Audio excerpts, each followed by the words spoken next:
Tumefungua mafunzo rasmi kwa wakufunzi, wakuu wa vyuo, wakaguzi wa magari mbalimbali. Lengo la mafunzo haya ni kupunguza ajali za usalama barabarani au kuondoa kabisa. Mafunzo haya yanalenga kuwajengea uwezo wakufunzi wetu ili wawaambie madereva au ambao ni wanafunzi wao nini cha kufanya wakiwa barabarani na nini cha kutofanya wakiwa barabarani, ili lengo ni kupunguza ajali za usalama barabarani. Baada ya mafunzo haya tunatarajia kupata madereva bora, madereva ambao wanaheshimu utu wa abiria, wanaheshimu alama za usalama barabarani, ili kupunguza ajali zinazosababishwa na uzembe na ulevi, kuendesha dereva anaendesha huku anaongea na simu, vitendo ambavyo havikubaliki. Na tutakuwa wakali sana kwenye eneo hili kwa sababu tayari wameshapatiwa dozi ya kutosha na wakufunzi wetu kutoka makao makuu ya Jeshi la Polisi. Tumefurahi sana kupata haya mafunzo kwa sababu miaka ya nyuma tumekuwa tukipata malalamiko mengi.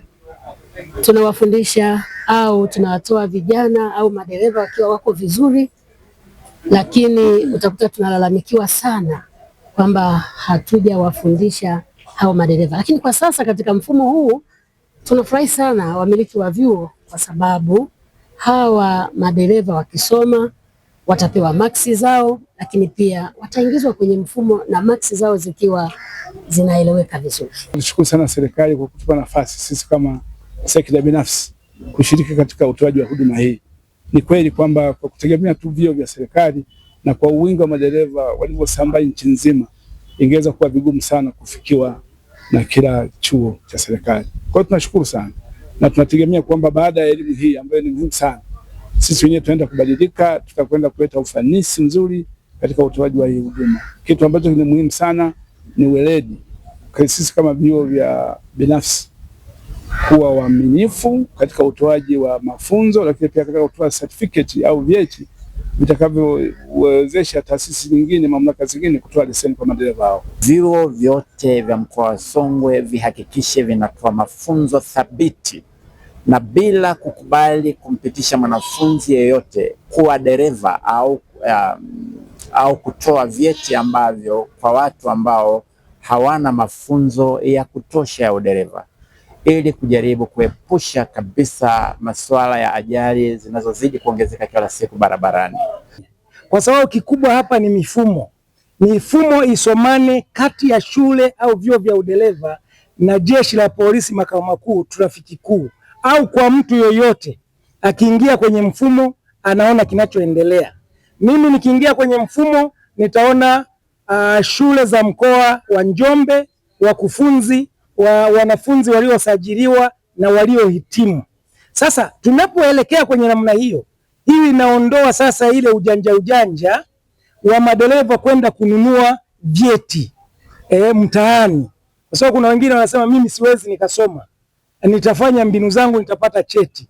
Hawezi akakipata cheti kwa sababu anapoingia tu mwanafunzi darasani anasajiliwa, na ukisajiliwa Tanzania nzima wanakuona, hususan Jeshi la Polisi na vyuo vya udereva, na mpaka cheti kitakapotoka unaonekana. Kwa hiyo ukinunua cheti mahali popote wanakudanganya. Kama kuna sehemu nilikuwa mkoa fulani, walikuwa wanaruka kwenda nchi fulani, wanaenda wana print vyeti, wanakuja wanapata leseni.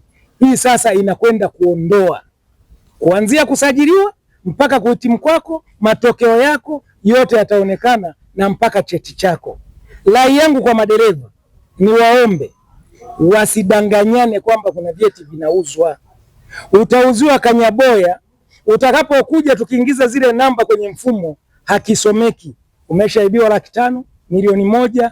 Kwa hiyo nini niseme, madereva watenge muda waingie darasani wakasome. Tukitoka hapa mifumo inasomana na training hii inayofanywa na wakufunzi hawa, mkufunzi mkuu, inasambaa Tanzania nzima. Sasa hivi wako kanda ya nyanda za juu kusini, wakitokea kanda ya kanda ya kati Dodoma, lakini wanaelekea kanda ya kaskazini. Kwa hiyo kwa wale mtaosikia, nirudie kuwaomba madereva, twendeni tukasome, hakuna namna yoyote. Lakini pia wamiliki wa shule nimewaomba, badala ya shule nyingi kujikita makao makuu ya mkoa, waende nje zaidi ya makao makuu ya mkoa, waende mpaka mawilayani na ikiwezekana mpaka tarafani. Wahitaji ni wengi wa kupata elimu ya usalama barabarani, lakini kinachosumbua ni nini? Mtu mwingine uwezo wa nauli ya kutoka wengine uchukulie Tunduma kwenda Mbeya kwenda kusoma inamuhia kazi. Kutoka Mkwajuni kwenda Mbeya kwenda kusoma inamuhia kazi. Kwa hiyo wamiliki wajue kwamba tunapoongelea masuala ya partnership tunatakiwa twende mpaka huko ngazi ya kata, ngazi ya tarafa, ngazi ya wilaya ili kuweza kusogeza huduma kwa madereva. Mtazamaji wa J Online TV, ili uwe kwanza kupata habari kutoka JTV, subscribe kisha like, halafu bonyeza kengele hapo chini ili uwe wa kwanza kupata taarifa pindi habari mpya inapokuwa imewadia.